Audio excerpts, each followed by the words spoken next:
Capítulo 21. Las persecuciones contra los protestantes franceses en el sur de Francia, durante los años 1814 y 1820. La persecución en esta parte protestante de Francia prosiguió con pocas interrupciones desde la revocación del Edicto de Nantes por Luis XVI, hasta un periodo muy breve antes del comienzo de la Revolución Francesa. En el año 1785, Mr. Rebaud Saint-Étienne y el célebre Mr. de Lafayette fueron de las primeras personas en interesarse ante la corte de Luis VI para eliminar el azote de la persecución contra esta sufriente gente, los habitantes del sur de Francia. Tal era la oposición de parte de los católicos y de los cortesanos, que no fue hasta el final del año 1790 que los protestantes se vieron libres de sus alarmas. Antes de esto, los católicos, en particular en Nimes, habían recurrido a las armas. Nimes había presentado un terrible espectáculo. Hombres armados corriendo por todas partes de la ciudad, disparando desde las esquinas y atacando a todos los que encontraban, con espadas y horcas. Un hombre llamado Stuck fue herido y echado al acueducto Baudon, cayó bajo los repetidos golpes de bayonetas y sables, y su cuerpo fue echado también al agua. Boucher, un joven de solo 17 años de edad, fue muerto de un disparo mientras miraba desde su ventana. 3 electores fueron heridos, uno de ellos de consideración, otro elector fue herido, y otro escapó a la muerte declarando varias veces que era católico. Un tercero recibió 3 heridas de sable, y fue llevado a su casa terriblemente mutilado. Los ciudadanos que huían eran detenidos por los católicos en los caminos y obligados a dar prueba de su religión antes de concedérseles la vida. Mr. y Madame Bogue estaban en su casa de campo que los fanáticos forzaron, y mataron a ambos, destruyendo su vivienda. Blacher, un protestante de 70 años, fue despedazado con una hoz. Al joven Pierre, que llevaba unos alimentos a su hermano, le preguntaron: ¿católico o protestante? Al responder protestante, uno de aquellos monstruos disparó contra el chico, que al instante cayó muerto. Uno de los compañeros del asesino le dijo: igual podrías haber matado un cordero. He jurado, repuso el otro, matar a 4 protestantes como mi parte, y este contará como uno de ellos. Sin embargo, como estas atrocidades llevaron a las tropas a unirse en defensa del pueblo, cayó una terrible venganza sobre el partido católico que había tomado armas, lo cual, junto con otras circunstancias, como la tolerancia ejercida por Napoleón Bonaparte, los refrenó totalmente hasta el año 1814, cuando el inesperado regreso del antiguo régimen volvió a unirlos bajo las antiguas banderas. La llegada del rey Luis VIII a París. Esta llegada se supo en Nimes el 13 de abril de 1814. Al cabo de un cuarto de hora se veía por todas partes la escarapela blanca. Ondeaba la bandera blanca en los edificios públicos, en los espléndidos monumentos de la antigüedad e incluso en la torre de Mangé, fuera de las murallas de la ciudad. Los protestantes, cuyo comercio había sufrido durante la guerra, estuvieron entre los primeros en unirse al regocijo general y en enviar su adhesión al Senado y al cuerpo legislativo, y varios de los departamentos protestantes enviaron mensajes al trono, pero desafortunadamente Mr. Froment estaba de nuevo en Nimes en aquel tiempo, con muchos fanáticos dispuestos a seguirle, y la ceguera y la furia del siglo XVI rápidamente tomaron el lugar de la filantropía del siglo XIX. En el acto se trazó una línea de distinción entre personas de diferentes persuasiones religiosas. El espíritu de la antigua Iglesia Católica era de nuevo regular. La parte que cada uno hubiera de tener de estima y de seguridad. La diferencia de religión iba ahora a gobernarlo todo, e incluso los criados católicos que habían servido a protestantes con celo y afecto comenzaron a descuidar sus responsabilidades o los hacían con desgana y hostilidad. En los festejos y espectáculos dados a cuenta del erario público, se usó la ausencia de los protestantes para acusarlos de deslealtad, y en medio de clamores de «Vive le Roi», se oyeron los clamores disonantes de «Abajo le Maire», «Abajo el alcalde». Mr. Castleton era protestante, apareció en público con el prefecto Mr. Ruland, que era católico, y le echaron patatas, y la gente dijo que debía dimitir de su cargo. Los fanáticos de Nimes lograron incluso que se presentara un mensaje al rey, en el que decían que en Francia solo debía haber un Dios, un rey y una fe. En esto fueron imitados por los católicos de varias ciudades. La historia del Niño de Plata. Para este tiempo, Mr. Baron, consejero de la Cue Royal de Nimes, adoptó el plan de dedicar a Dios un niño de plata, si la duquesa de Angulema daba un príncipe a Francia. Este proyecto fue adoptado como un voto religioso público, que era tema de conversación en público y en privado, mientras que varias personas, con la imaginación encendida por este proyecto, corrían por las calles gritando Vivent les Bourbons, es decir, ¡vivan los Borbones! Como consecuencia de este desenfreno supersticioso, se dice que en Alais se aconsejó e instigó a las mujeres para que envenenaran a sus maridos protestantes y al final se encontró conveniente acusarlos de crímenes políticos. Ya no podían aparecer en público sin ser insultados e injuriados. Cuando el populacho se encontraba con protestantes, los tomaban y bailaban alrededor de ellos con un bárbaro regocijo, y en medio de repetidos gritos de «Vive le Roy»,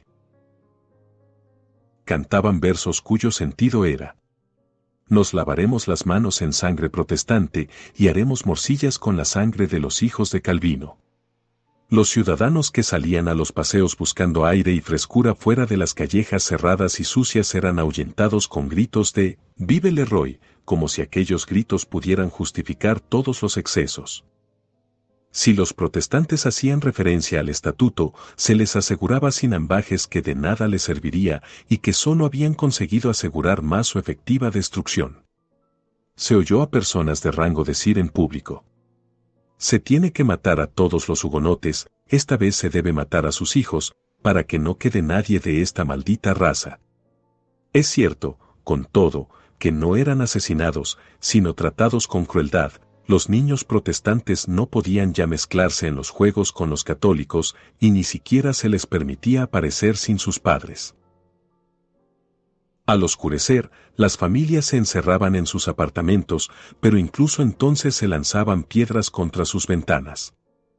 Cuando se levantaban por la mañana, no era inusual encontrar dibujos de orcas en sus puertas o paredes, y en las calles los católicos sostenían cuerdas ya enjabonadas delante de sus ojos, señalando a los instrumentos con los que esperaban y tramaban acabar con ellos.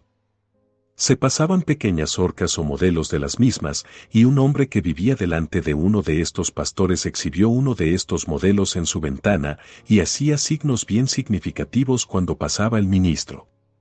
También colgaron en un cruce de caminos públicos una figura representando a un predicador protestante, y cantaban los más atroces cánticos debajo de su ventana. Hacia el final del carnaval se había incluso formado el plan de hacer una caricatura de 4 ministros del lugar y quemados en efigie, pero esto fue impedido por el alcalde de Nimes, que era protestante. Una terrible canción fue presentada al prefecto, en la lengua de la región, con una traducción falsa, e impresa con su aprobación, y tuvo mucha aceptación antes que él se diera cuenta del error al que había sido llevado. El 63º Regimiento de Línea fue públicamente censurado e insultado por haber protegido a los protestantes en cumplimiento de las órdenes recibidas. De hecho, los protestantes parecían ovejas destinadas al matadero. Las armas católicas en Bocar. En mayo de 1815, muchas personas de Nimes pidieron una asociación federativa similar a la de Lyon, Grenoble, París, Aviñón y Montpellier, pero esta federación acabó aquí tras una efímera e ilusoria existencia de 14 días. Mientras tanto, un gran partido de celotes católicos se había armado en Bocar y pronto llevaron sus patrullas tan cerca de las murallas de Nimes que alarmaron a los habitantes. Estos católicos pidieron ayuda a los ingleses que se encontraban fondeados frente a Marsella y obtuvieron la donación de 1000 mosquetes, 10.000 cartuchos, etc. Sin embargo, el general Gilly fue pronto enviado contra estos partisanos, impidiéndoles llegar a mayores concediéndoles un armisticio. Sin embargo, cuando Luis VIII hubo vuelto a París, tras el final del reinado de Napoleón de 100 días, y parecieron establecerse la paz y aminorarse los espíritus partidistas, incluso en Nimes, bandas de Volcar se unieron a Trestaillon. En esta ciudad, para cumplir la venganza premeditada durante tanto tiempo. El general Gilly había dejado el departamento hacía ya varios días, las tropas que dejó tras de sí habían asumido la escarapela blanca y esperaban nuevas órdenes, mientras que los nuevos comisionados habían solo de proclamar el cese de las hostilidades y el total establecimiento de la autoridad real. Fue en vano, no aparecieron comisionados, no llegaron despachos para calmar y regular la mente del público, pero hacia la tarde entró en la ciudad la vanguardia de los bandidos, que ascendían a varios cientos, indeseados, pero sin que se les hiciera oposición. Mientras marchaban sin orden ni disciplina, cubiertos con ropas o harapos multicolores, adornados con escarapelas, no blancas, sino blancas y verdes, armados con mosquetes, sables, horcas, pistolas y guadañas, borrachos y manchados de la sangre de los protestantes que habían encontrado por el camino, presentaban un aspecto de lo más repelente y pavoroso. En la plaza abierta delante de los cuarteles, se unieron a estos bandidos el populacho armado de la ciudad, encabezados por Jacques Dupont, comúnmente llamado Trestaillon. Para ahorrar derramamientos de sangre, la guarnición de alrededor de 500 hombres consintió capitular, y salió abatida e indefensa, pero cuando habían pasado alrededor de 50, la canalla comenzó a disparar a discreción contra sus confiadas víctimas, totalmente carentes de protección. Casi todos murieron o fueron heridos, pero una cantidad muy pequeña pudieron volver a entrar en el patio antes de que se cerraran de nuevo los portones de la guarnición. Estas fueron de nuevo forzadas en un instante, y fueron muertos todos los que no pudieron izarse sobre los tejados o saltar a los jardines adyacentes. En una palabra, se encontraron con la muerte a cada recodo y de todas las formas, y esta matanza ejecutada por los católicos rivalizó en crueldad y sobrepasó en perfidia a los crímenes de los septembristas de París y las degollinas jacobinas de Lyon y Aviñón. Tuvo la marca no solo del fervor de la revolución sino también de la sutileza de la Liga, y quedará durante largo tiempo como mancha sobre la historia de la Segunda Restauración. Matanza y pillaje en Nimes. Nimes exhibía ahora una escena de lo más terrible de ultraje y carnicería, aunque muchos de los protestantes habían huido al Convenes y al Gardonenque. Las casas de campo de los señores Rey, Guiret y otras habían sido saqueadas, y los habitantes tratados con una barbarie despiadada. Dos partidos habían saciado sus salvajes inclinaciones en la granja de Madame Frat. El primero, tras comer, beber y romper el mobiliario, anunció la llegada de sus camaradas, en comparación con los cuales, dijeron, a ellos los considerarían misericordiosos. Quedaron 3 hombres y una anciana en el lugar. Al ver llegar a la segunda compañía, 2 de los hombres huyeron. ¿Eres católica?, le preguntaron 2 de los bandidos a la anciana. Sí, respondió ella. Entonces le dijeron, repite tu pater y tu ave. Aterrorizada como estaba, vaciló, y en el acto le dieron un culatazo con un mosquete. Al volver en sí, huyó de la casa, pero se encontró con Ladet, el viejo valet de Femme, que traía una ensalada que sus atacantes le habían ordenado preparar. En vano trató de persuadirle para que huyera. ¿Eres protestante?, le preguntaron. Sí, respondió el viejo. Descargándole un mosquete encima, cayó herido, pero no muerto. Para consumar su obra, aquellos monstruos encendieron un fuego con paja y tablones, echaron a su víctima aún viva en las llamas, y lo dejaron morir en las más atroces agonías. Luego se comieron la ensalada, la tortilla, etc. Al siguiente día, algunos trabajadores, viendo la casa abierta y abandonada, entraron, y descubrieron el cuerpo medio consumido de Ladet. El prefecto de Gard, Mr. Darbaud Hughes, tratando de paliar los crímenes de los católicos, tuvo la audacia de afirmar que Ladet era católico, pero esto fue contradicho públicamente por 2 de los pastores de Nimes. Otra partida cometió un terrible asesinato en Saint-Césaire, matando a Imbert Laplume, marido de Susón Chivas. Lo encontraron al volver de trabajar en los campos. El cabecilla le prometió perdonarle la vida, pero insistió en que debía llevarlo a la cárcel de Nimes. Viendo, sin embargo, que los de la partida estaban decididos a matarle, asumió su carácter natural, y siendo un hombre fuerte y valiente, se adelantó y exclamó: «Vosotros sois unos bandidos. ¡Fuego!».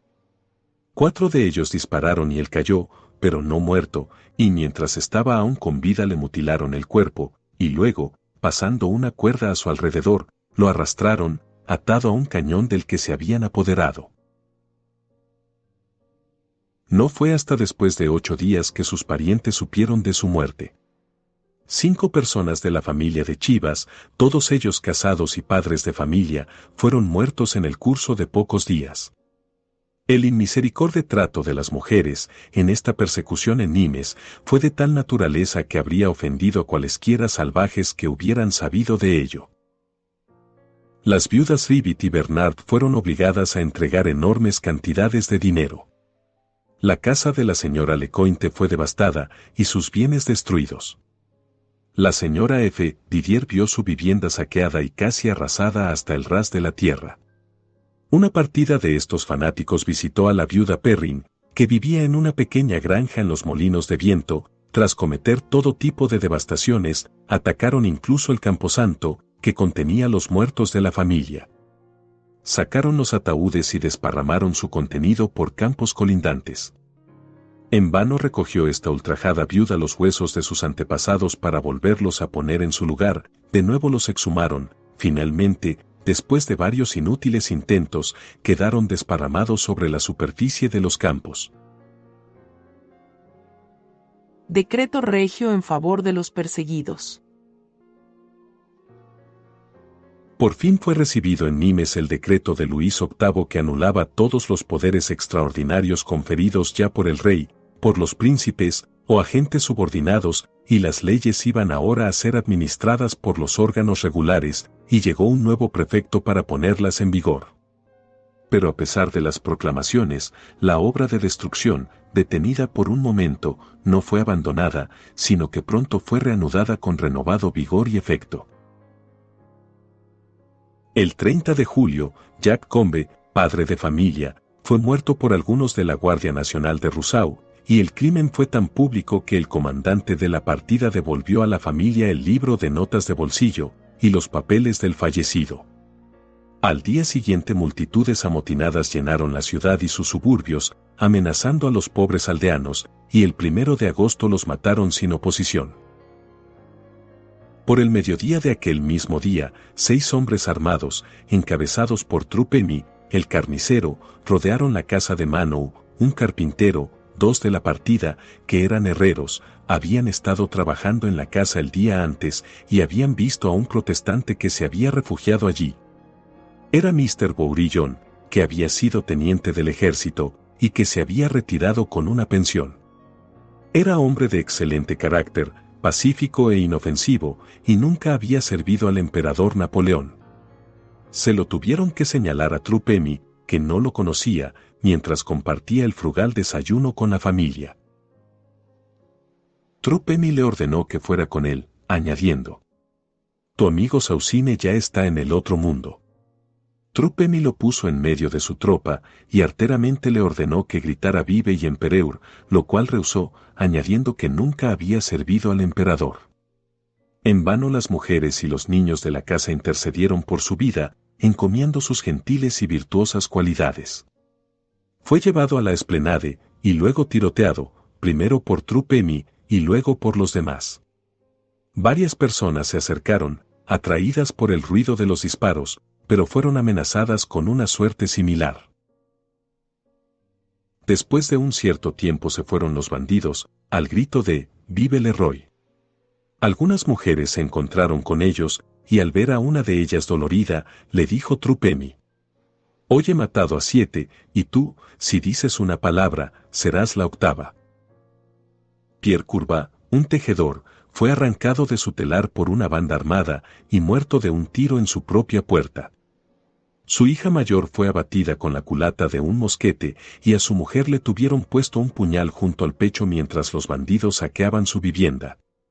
Paul Hérault, cedero, fue literalmente despedazado en presencia de una gran multitud y en medio de los impotentes temores y lágrimas de su mujer y de sus 4 pequeños hijos. Los asesinos solo dejaron el cadáver para volver a la casa de Hérault y apoderarse de todo lo que fuera de valor. El número de asesinatos aquel día no puede determinarse. Una persona vio 6 cadáveres en el Cours Neuf y 9 fueron llevados al hospital.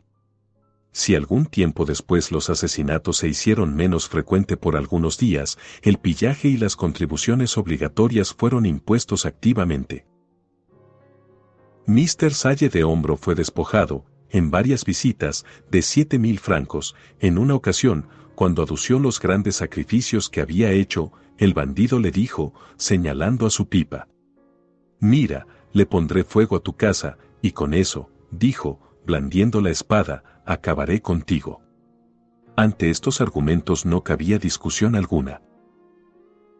Mr. Filane, fabricante de sedas, fue despojado de 32.000 francos oro, de 3.000 francos plata, y de varias balas de seda. Los pequeños tenderos estaban continuamente expuestos a visitas y exigencias de provisiones, de tejidos o de cualquier cosa que vendieran. Y las mismas casas que incendiaban las casas de los ricos y destrozaban las vides de los agricultores destrozaban los telares del tejedor y robaban las herramientas del artesano. La desolación reinaba en el santuario y en la ciudad. Las bandas armadas, en lugar de reducirse, aumentaban. Los fugitivos, en lugar de volver, recibían constantes sobresaltos, y los amigos que les daban refugio eran considerados rebeldes. Los protestantes que se quedaron fueron privados de todos sus derechos civiles y religiosos, e incluso los abogados y alguaciles tomaron la resolución de excluir a todos los de la pretendida religión reformada de sus cuerpos. Los que estaban empleados en la venta de tabaco perdieron sus licencias. Los diáconos protestantes encargados de los pobres fueron todos esparcidos. De 5 pastores solo quedaron 2, uno de ellos se vio obligado a cambiar de residencia y solo podía aventurarse a administrar los consuelos de la religión o a llevar a cabo las funciones de su ministerio bajo el manto de la noche. No satisfechos con estos tipos de tormento, publicaciones calumniosas y enardecedoras acusaron a los protestantes de levantar la proscrita bandera de las comunas y de invocar al caldo Napoleón, y naturalmente como siendo indignos de la protección de las leyes y del favor del monarca. Después de esto, cientos de ellos fueron arrastrados a la cárcel sin siquiera una sola orden escrita, y aunque un diario oficial, llevando el título de Journal du Gard, fue establecido por 5 meses, mientras estuvo influenciado por el prefecto, el alcalde y otros funcionarios, la palabra estatuto no fue mencionada una sola vez en él. Al contrario, uno de sus primeros números, describió a los sufrientes protestantes, como cocodrilos, que solo lloran de ira y lamentando que no tengan más víctimas que devorar, como personas que habían sobrepasado a Danton, a Marat y a Robespierre en hacer el mal, y que habían prostituido a sus hijas a la guarnición para ganársela para Napoleón. Un extracto de este artículo, impreso con la corona y las armas de los Borbones, fue voceado por las calles, y su vendedor iba adornado con la medalla de la policía. Petición de los refugiados protestantes. A estos reproches es oportuno oponer la petición que los refugiados protestantes en París presentaron a Luis VIII en favor de sus hermanos en Nimes. Ponemos a vuestros pies, Sire, nuestros agudos sufrimientos. En vuestro nombre son degollados nuestros conciudadanos, y sus propiedades son devastadas. Aldeanos engañados, en pretendida obediencia a vuestras órdenes, se reunieron bajo las órdenes de un comisionado designado por vuestro augusto sobrino. Aunque estaban listos para atacarnos, fueron recibidos con seguridades de paz. El 15 de julio de 1815 supimos de la llegada de vuestra majestad a París, y la bandera blanca ondeó de inmediato en nuestros edificios. La tranquilidad pública no había sido perturbada cuando entraron campesinos armados.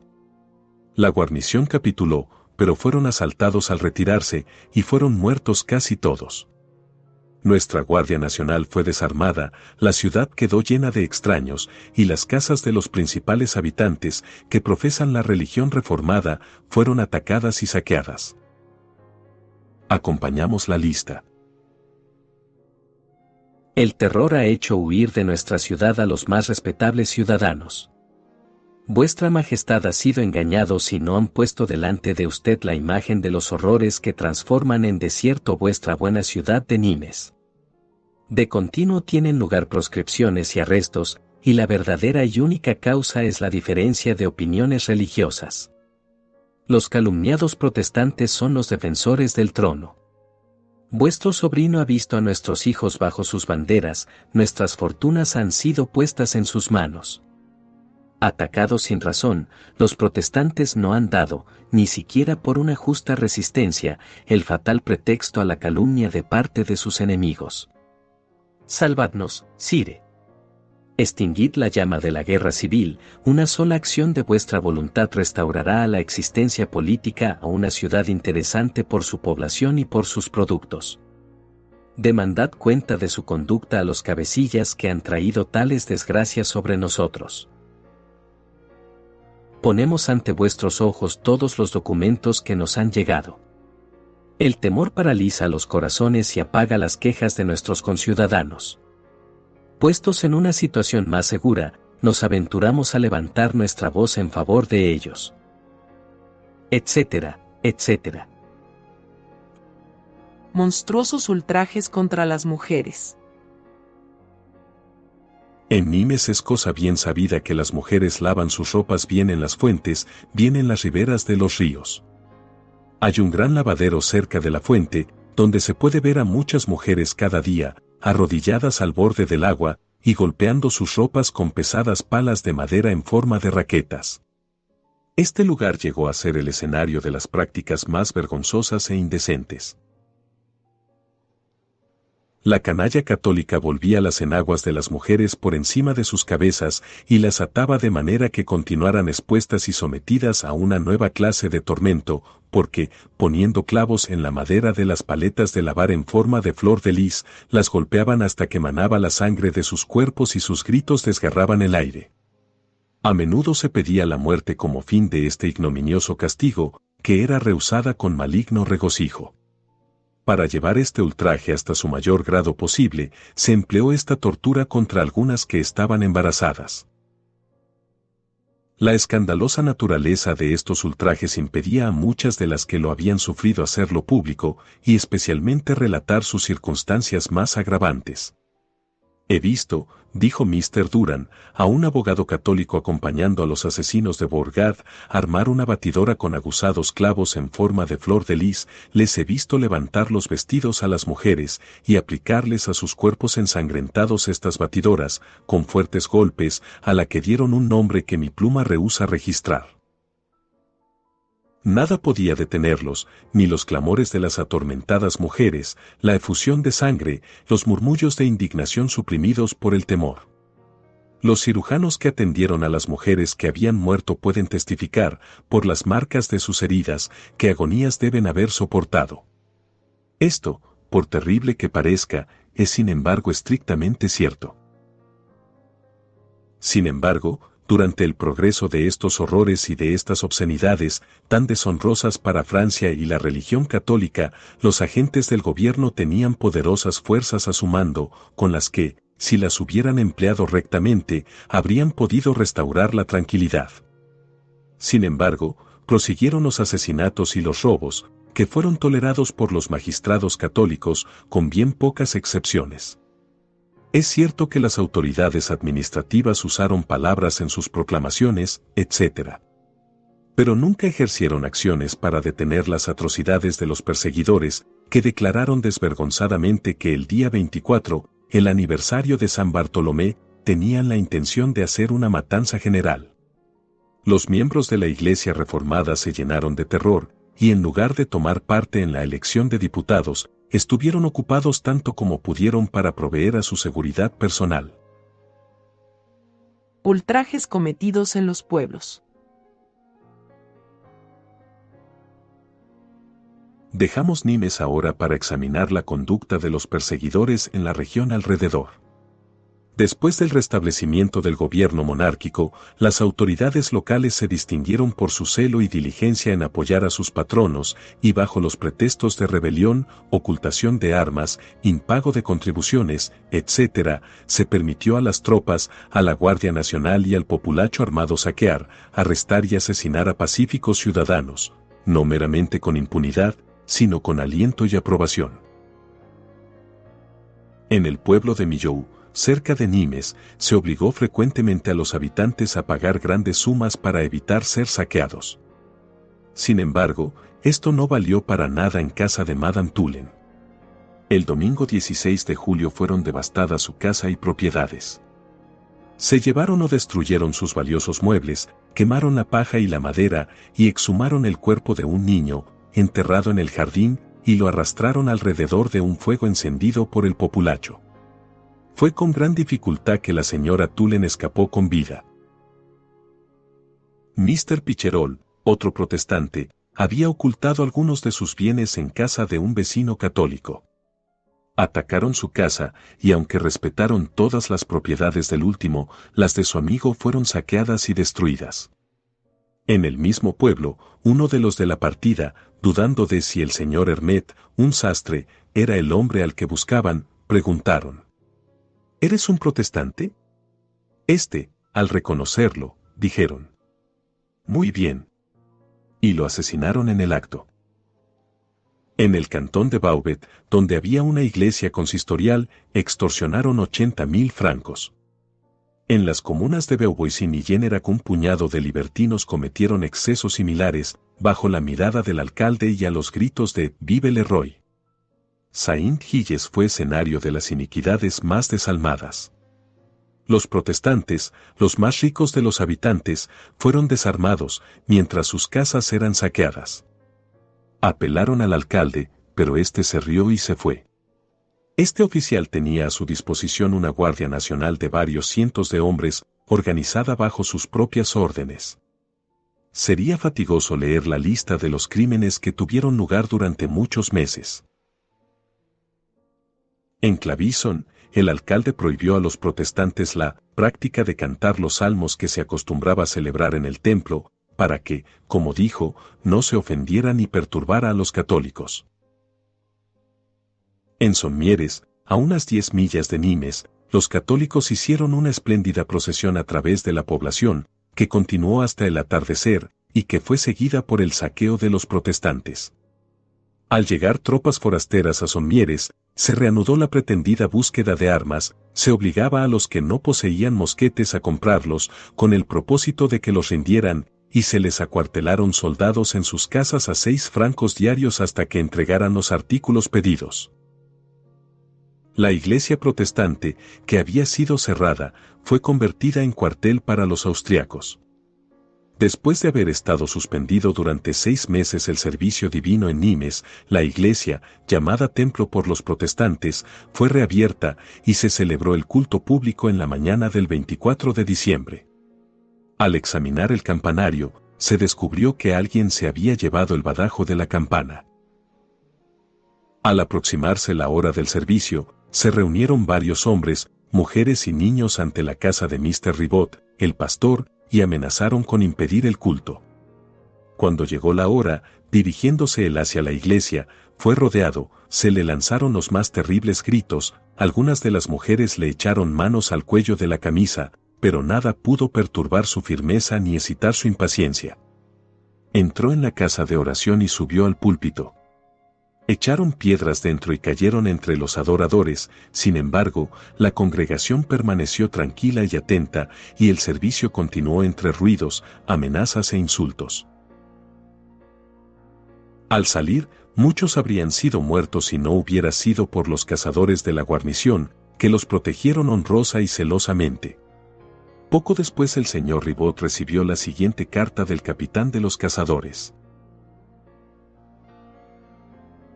Lamento profundamente los prejuicios de los católicos contra los protestantes, de los cuales dicen que no aman al rey. Seguid actuando como lo habéis hecho hasta ahora, y el tiempo y vuestra conducta contradecirán de lo contrario a los católicos. Si tuviera lugar algún tumulto similar al del sábado, informadme. Conservo mis informes de estos hechos, y si los agitadores resaltan incorregibles, y olvidan lo que deben al mejor de los reyes y al estatuto, cumpliré con mi deber e informaré al gobierno de sus actuaciones. Adiós, querido señor, dad al consistorio seguridades de mi estima, y de los sentimientos que abrigo acerca de la moderación con que afrontaron las provocaciones de los malvados de Somieres. Tengo el honor de saludaros con respeto. Subal de Laine. Este pastor recibió otra carta del marqués de Montlord, el 6 de enero, para alentarlo a unirse con todos los buenos hombres que creen en Dios para obtener el castigo de los asesinos, bandidos y perturbadores de la paz pública, y a leer públicamente las instrucciones que había recibido del gobierno a este efecto. A pesar de esto, el 20 de enero de 1816, cuando se celebró el servicio en conmemoración de la muerte de Luis VI, formándose una procesión, los guardias nacionales dispararon contra la bandera blanca colgada de las ventanas de los protestantes y terminaron el día saqueándolos. En la comuna de Angargues, las cosas estaban aún peores, y en el de Fantans, desde la entrada del rey en 1815, los católicos quebrantaron todos los compromisos con los protestantes, de día los insultaban, y de noche forzaban sus puertas, o las marcaban con tiza para ser saqueadas o quemadas. Saint-Mamert fue repetidamente visitada por estos saqueos, y en Montreal, en fecha tan tardía como el 16 de junio de 1816, los protestantes fueron atacados, apaleados y encarcelados, por osar celebrar el regreso de un rey que había jurado preservar la libertad de religión y mantener el estatuto. Relato adicional de las acciones de los católicos en Nimes. Los excesos perpetrados en el campo no parecen haber desviado en absoluto de Nimes la atención de los perseguidores. El mes de octubre del año 1815 comenzó sin mejora alguna en los principios o medidas del gobierno, y esto fue seguido por una presunción correspondiente por parte del pueblo. Varias casas en el barrio de Saint-Charles fueron saqueadas, y sus ruinas quemadas en las calles entre cantos, danzas y gritos de «Vive le Roi», es decir, «Viva el Rey». Apareció el alcalde, pero la multitud pretendió no conocerle, y cuando se atrevió a reprenderlos, le dijeron que su presencia era innecesaria y que se podía retirar. Durante el 16 de octubre, todos los preparativos parecían anunciar una noche de carnicería, se circularon de manera regular y confiada órdenes para reunirse y contraseñas para el ataque. Trestaillon pasó revista a sus secuaces, y los apremió a perpetrar sus crímenes, teniendo con uno de estos malvados el siguiente diálogo secuaz. Si todos los protestantes, sin excepción, han de ser muertos, me uniré a ello contento, pero como me has engañado tantas veces, no me moveré a no ser que hayan de morir todos. Trestaillon, pues acompáñame, porque esta vez no escapará nadie. Este horrendo propósito habría sido llevado a cabo si no hubiera sido por el general Lagarde, comandante del departamento. No fue sino hasta las 10 de la noche que se dio cuenta del peligro. Entonces vio que no podía perder un momento. Las multitudes estaban avanzando por 105 suburbios, y las calles se llenaban de rufianes, lanzando las más terribles imprecaciones. La generala sonó a las 11 de la noche, lo que añadió a la confusión que se estaba extendiendo por la ciudad. Unas cuantas tropas se reunieron alrededor del conde Lagarde, que estaba agitado por la mayor angustia al ver que el mal había llegado a tal paroxismo. Acerca de esto da Mr. Durand, un abogado católico, el siguiente relato. Era cerca de medianoche, mi mujer acababa de quedar dormida, yo estaba al lado de ella, escribiendo, cuando fuimos perturbados por un ruido distante. ¿Qué podía ser aquello? Para apaciguar su alarma, le dije que probablemente se trataba de la llegada o salida de algunas tropas de la guarnición. Pero se podían ya oír disparos y gritos, y al abrir mi ventana distinguí horribles imprecaciones mezcladas con gritos de «Vive le Roi». Desperté a un oficial que se alojaba en la casa, y a Mr. Chancel, el director de obras públicas. Salimos juntos, y llegamos al bulevar. La luna resplandecía brillantemente, y se veía todo casi tan claramente como de día, una enfurecida muchedumbre estaba dirigiéndose hacia la matanza jurada, y la mayor parte iban semidesnudos, armados con cuchillos, mosquetes, palos y sables. Como respuesta a mis indagaciones, me dijeron que la matanza era general y que muchos habían sido ya muertos en los suburbios. Mr. Chancel se retiró para ponerse su uniforme como capitán de los Pampies, los oficiales se retiraron a los cuarteles, y yo, intranquilo por mi mujer, me volví a casa. Por el ruido que escuché, estaba convencido de que me seguían algunos. Me deslicé por la sombra de la pared, abrí la puerta de mi casa, entré y la cerré, dejando una pequeña abertura por la que podía vigilar los movimientos de la partida cuyas armas resplandecían bajo la luz de la luna. Poco tiempo después, aparecieron algunos hombres armados llevando un prisionero junto al mismo lugar donde yo estaba oculto. Se detuvieron, y yo cerré suavemente mi puerta y subí sobre una chopera plantada junto a la pared del jardín. ¡Qué escena! Un hombre de rodillas implorando clemencia a unos desalmados que se burlaban de su angustia y que lo cargaban de insultos. En nombre de mi mujer y de mis hijos, decía él, dejadme. ¿Qué he hecho?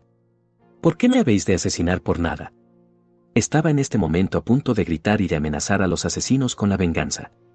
Pero no tuve tiempo para decidirme, porque la descarga de varios fusiles acabó con mi indecisión. El infeliz suplicante, tocado en sus lomos y cabeza, cayó para no volverse a levantar. Ahora los asesinos daban la espalda al árbol, se retiraron de inmediato, recargando sus armas.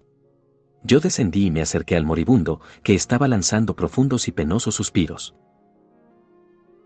Llegaron algunos guardias nacionales en aquel momento, y de nuevo me retiré y cerré la puerta. Veo un muerto, dijo uno.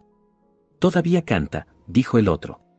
Mejor será, dijo un tercero, rematarlo y poner fin a sus sufrimientos. De inmediato descargaron 5 o 6 mosquetes, y los gemidos cesaron. Al día siguiente, las multitudes acudieron a inspeccionar e insultar al muerto. Los días después de una matanza se observaban siempre como una especie de fiesta, y se dejaban todas las ocupaciones para ir a contemplar las víctimas. El martirizado fue Louis Lichare, padre de 4 niños. 4 años después de este acontecimiento, Mr. Durant verificó este relato bajo juramento durante el juicio de uno de los asesinos. Ataque sobre las iglesias protestantes. Un tiempo antes de la muerte del general Lagarde, el duque de Angulema había visitado Nimes y otras ciudades al sur, y en aquella primera ciudad honró a los miembros del consistorio protestante con una entrevista, prometiéndoles protección y alentándolos a reabrir su templo, tanto tiempo cerrado. Tienen 2 iglesias en Nimes, y se acordó que la mejor en esta ocasión sería la pequeña, y que se debería omitir el toque de campanas. El general Lagarde manifestó que respondería con su cabeza de la seguridad de la congregación. Los protestantes se informaron en privado entre sí que volvería de nuevo a celebrarse el culto a las 10, y comenzaron a reunirse en silencio y con precaución. Se acordó que Mr. Huillerat-Chasseur celebrara el servicio, aunque tal era su convicción de peligro que le rogó a su mujer y a algunos de los de su grey que se quedaran con sus familias. Siendo abierto el templo solo como cuestión formal, y en obediencia a las órdenes del duque de Angulema, este pastor deseaba ser la única víctima. Dirigiéndose al lugar, pasó junto a numerosos grupos que lo miraban ferozmente. Esta es la oportunidad, dijo uno, de darles el último golpe. Sí, añadieron otros, y no se deben perdonar ni a las mujeres ni a los niños. Un malvado, levantando la voz por encima de los demás, exclamó: «Ah, voy a ir a buscar mi mosquete, y 10 como mi parte». A través de estos tonos amenazadores, Mr. Huillerat prosiguió su camino, pero cuando llegó al templo, el sacristán no se atrevió a abrir las puertas, y se vio obligado a abrirlas él mismo. Al llegar los adoradores, encontraron personas extrañas ocupando las calles adyacentes y también en las escalinatas de la iglesia, jurando que no iban a celebrar su culto, y gritando: «¡Abajo los protestantes! ¡Matadlos! ¡Matadlos!». A las 10, la iglesia ya casi llena, Mr. J. Chasseur comenzó las oraciones. De repente, el ministro fue interrumpido con un ruido violento, mezclado con gritos de «Vive le Roy», pero los gendarmes consiguieron echar a estos fanáticos y cerrar las puertas. El ruido y los tumultos afuera se redoblaron, y los golpes del populacho que intentaba echar las puertas abajo hizo que la casa resonara con chillidos y gemidos. La voz de los pastores que trataban de consolar a su grey se hizo inaudible, en vano intentaron cantar el Salmo 42. Respecto a esa ocasión, Madame Huillerat comentó lo siguiente. Pasaron lentamente 3/4 de hora. Yo me puse al pie del púlpito, con mi hija en mis brazos. Finalmente, mi marido se unió a mí y me dio alimentos. Recordé desde el principio que era el aniversario de mi casamiento. Después de 6 años de felicidad, me dije, estoy a punto de morir con mi marido y mi hija. Seremos muertos ante el altar de nuestro Dios, víctimas de un deber sagrado, y el cielo se abrirá para recibirnos a nosotros y a nuestros infelices hermanos. Bendije al Redentor, y sin maldecir a nuestros asesinos, esperé su llegada. Mr. Oliver, hijo de un pastor, oficial de las tropas reales de línea, intentó salir de la iglesia, pero los amistosos centinelas a la puerta le aconsejaron que permaneciera encerrado con el resto. Los guardias nacionales rehusaron actuar, y la fanática multitud aprovechaba todo lo que podía la ausencia del general Lagarde y su creciente número. Al final se oyó música marcial, y voces desde fuera gritaron a los asediados, «Abrid, abrid y salvaos». Su primera impresión fue temer una traición, pero pronto se les aseguró que un destacamento que volvía de misa había sido dispuesto delante de la puerta para favorecer la salida de los protestantes. La puerta fue abierta, y muchos de ellos escaparon entre las filas de los soldados, que habían empujado a la multitud fuera de allí, pero esta calle, así como las otras por las que tenían que pasar los fugitivos, pronto volvió a quedar llena. El venerable pastor, Olivier Desmond, que estaba entre los 70 y 80 años de edad, fue rodeado por asesinos, le pusieron puños sobre la cara, y gritaron: «Matad al jefe de los bandidos». Fue preservado por la actitud firme de algunos oficiales, entre los que estaba su propio hijo, hicieron una barrera delante de él con sus propios cuerpos, y entre sus sables desenvainados lo llevaron a su casa. Mr. Huillerat, que había asistido al servicio divino con su mujer a su lado y con su hijo en sus brazos, fue perseguido y atacado con piedras, su madre recibió una pedrada en la cabeza y su vida estuvo en ocasiones en peligro. Una mujer fue vergonzosamente azotada, y varias otras fueron heridas y arrastradas por las calles. El número de protestantes más o menos maltratados en esta ocasión ascendieron entre unos 70 y 80. Asesinato del general Lagarde. Al final se aplicó represión a estos excesos por el suceso del asesinato del conde Lagarde, que, al recibir noticia de este tumulto, montó en su caballo, y entró en una de las calles, para dispersar una multitud. Un villano tomó sus riendas, otro le encañonó con una pistola, casi tocándole, y chilló: «Miserable, ¿tú harás que me retire?», y disparó inmediatamente.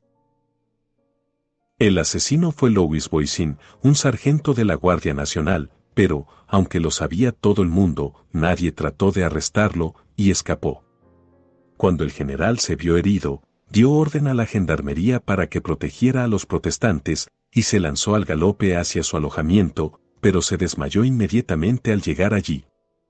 Al recuperarse, impidió al cirujano que le examinara la herida hasta haber escrito una carta al gobierno, para que, en caso de muerte, se pudiera saber de dónde le había venido su herida, y que nadie osara acusar a los protestantes de este crimen. La probable muerte de este general produjo un pequeño grado de relajación por parte de sus enemigos y alguna calma, pero la masa del pueblo se había entregado durante demasiado tiempo al libertinaje para sentirse refrenado siquiera por el asesinato del representante de su rey. Por la noche volvieron al templo, y con hachas abrieron la puerta. El amenazante son de sus golpes infundieron terror a los corazones de las familias protestantes refugiadas en sus casas, dados al llanto. El contenido de la caja de limosnas fue robado, y también las ropas preparadas para su distribución, los ropajes del ministro fueron destrozados, los libros fueron rotos o llevados, las estancias fueron saqueadas, pero las habitaciones que contenían los archivos de la iglesia y los sínodos fueron providencialmente pasadas por alto, y si no hubiera sido por las muchas patrullas a pie, todo hubiera sido pasto de las llamas y el edificio mismo un montón de ruinas. Mientras tanto, los fanáticos adscribieron el crimen del general a su propia devoción y dijeron que era la voluntad de Dios.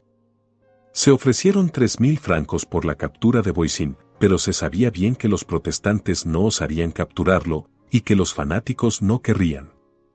Durante estos acontecimientos, el sistema de conversiones forzadas al catolicismo estaba progresando de una manera regular y temible. Interferencia del gobierno británico. Para crédito de Inglaterra, el conocimiento de estas crueles persecuciones llevadas a cabo contra nuestros hermanos protestantes en Francia produjo tal sensación en el gobierno que los llevó a intervenir. Y ahora los perseguidores de los protestantes transformaron este acto espontáneo de humanidad y piedad en pretexto para acusar a los sufrientes de correspondencia traidora con Inglaterra, pero en este estado de acontecimientos, para gran desmayo de ellos, apareció una carta, enviada hacía algún tiempo a Inglaterra por el duque de Wellington, diciendo que existía mucha información acerca de los acontecimientos del sur. Los ministros de las 3 denominaciones en Londres, anhelantes por no ser mal informados, pidieron a uno de sus hermanos que visitara las escenas de persecución y que examinara con imparcialidad la naturaleza y extensión de los males que deseaban aliviar. El reverendo Clement Perrot emprendió esta difícil tarea y cumplió sus deseos con un celo, una prudencia y una devoción totalmente encomiables. A su regreso proveyó abundantes e irrefutables pruebas de una vergonzosa persecución, materiales para una apelación al Parlamento británico y un informe impreso que fue circulado por el continente y que por primera vez dio una correcta información a los habitantes de Francia. Se vio ahora que la intervención extranjera era de enorme importancia y las declaraciones de tolerancia que suscitó en el gobierno de Francia, así como la actuación más cuidadosa de los perseguidores católicos, operó como reconocimientos decisivos e involuntarios de esta interferencia, que algunas personas al principio censuraron y menospreciaron. Interferencia que manifestada en la dura voz de la opinión pública en Inglaterra y en otros lugares, produjo una correspondiente suspensión de la matanza y del pillaje. Sin embargo, los asesinos y saqueadores quedaban aún sin castigar e incluso eran aclamados y premiados por sus crímenes, y mientras que los protestantes en Francia sufrían las penas y castigos más crueles y degradantes por insignificantes faltas, los católicos, teñidos de sangre y culpables de numerosos y horrendos asesinatos, eran absueltos. Quizá la virtuosa indignación expresada por algunos de los más ilustrados católicos contra estos abominables procedimientos tuvieron una parte no pequeña en refrenarlos. Muchos protestantes inocentes habían sido condenados a galeras, o habían sido castigados de otras maneras, por supuestos crímenes basados en declaraciones bajo juramento de desalmados sin principios ni temor de Dios. Mr. Mathieu de Montgau, juez de la Cour Royal de Nimes y presidente del Tribunal de Garde y Vaucluse, se sintió obligado en una ocasión a levantar la sesión antes de aceptar el testimonio de un monstruo sanguinario tan notorio como Trupemi. A continuación, escucharán el testimonio narrado por este magistrado. En una sala del Palacio de Justicia delante de aquella en la que yo me sentaba, varias desafortunadas personas perseguidas por la facción estaban siendo juzgadas, y cada testimonio tendiendo a su condena era aplaudida con gritos de «Vive le Roi».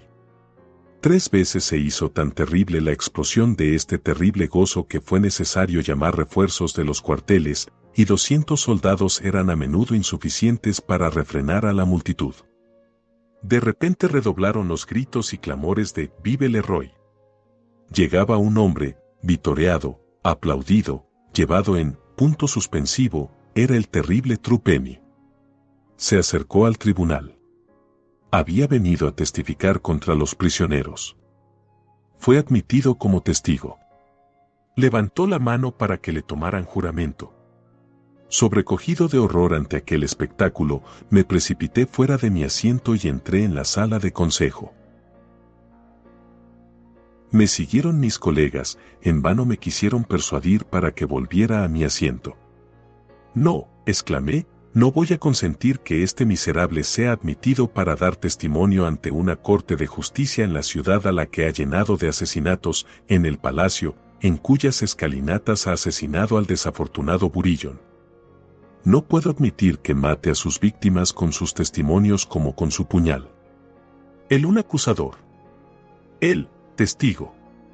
No, jamás consentiré que este monstruo se levante en presencia de magistrados para dar un juramento sacrílego, con sus manos aún teñidas de sangre. Estas palabras fueron repetidas fuera de la puerta, los testigos temblaron, los facciosos temblaron también, los facciosos que guiaban la lengua de Trupemi como habían guiado su brazo, que le dictaban calumnia tras haberle enseñado a asesinar. Estas palabras penetraron en los calabozos de los condenados e inspiraron esperanza, dieron a otro valiente abogado la resolución de asumir la causa de los perseguidos, llevó las oraciones de inocencia y desgracia al pie del trono, allí preguntó si la evidencia de un Trupemi no era suficiente para anular una sentencia. El rey concedió un perdón pleno y libre. Resolución final de los protestantes en Nimes. Con respecto a la conducta de los protestantes, estos ciudadanos tan perseguidos, llevados a un extremado sufrimiento por sus perseguidores, sintieron al final que solo les quedaba escoger la manera de morir. Decidieron unánimemente que morirían luchando en defensa propia. Esta firme actitud hizo ver a sus perseguidores que ya no podrían asesinar impunemente. Todo cambió de inmediato. Aquellos que durante 4 años habían llenado a otros con terror, ahora lo sintieron ellos.